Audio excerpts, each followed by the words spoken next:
Classic desserts and beverages are often made with what we refer to as plain vanilla. Its sweet flavor is a favorite the world over. Hard to believe something so good can be so plain. But when it comes to making this flavorful spice, the journey of vanilla from source to table is anything but plain. Vanilla plantifolia, its formal name, has its roots in tropical Central America and Mexico.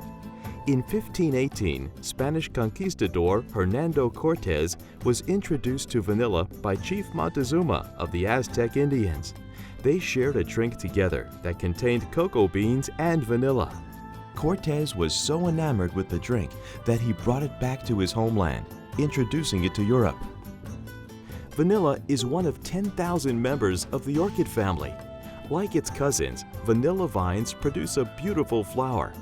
But it's the only orchid that can bear edible fruit, which is the vanilla bean. To produce a bean pod, the vanilla orchid must be pollinated. As nature would have it, that duty belonged to the tiny Melipona bee of Central America.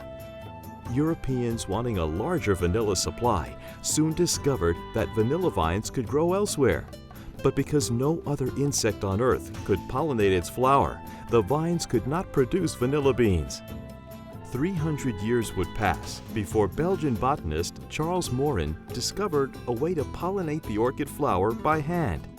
Today, all vanilla bean pods produced are from hand-pollinated flowers.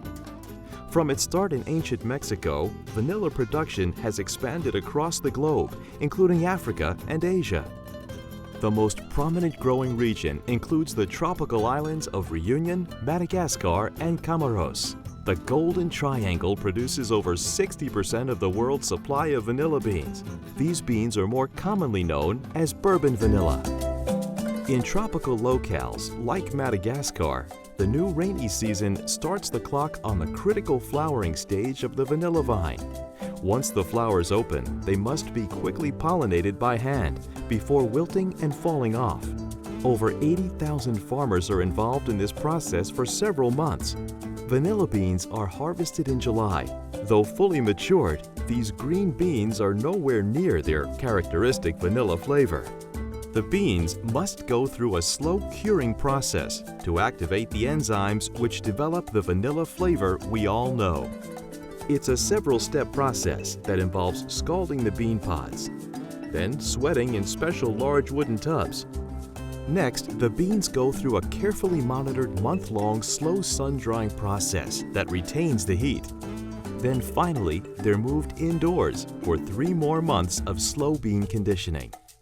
In total, the time from flowering to fully cured bean pods usually takes 12 to 14 months.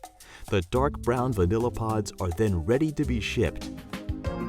Traveling via container ship from Madagascar to the Atlantic coast is a 6 to 8 week journey. After the shipment of vanilla beans arrive at our Hunt Valley, Maryland plant, they are sampled, tested, and analyzed for quality and purity.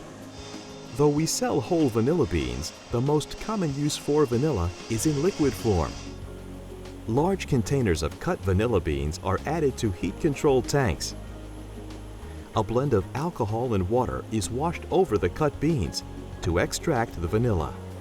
When the vanilla extraction is complete, 100% pure vanilla enters the bottling and labeling phase.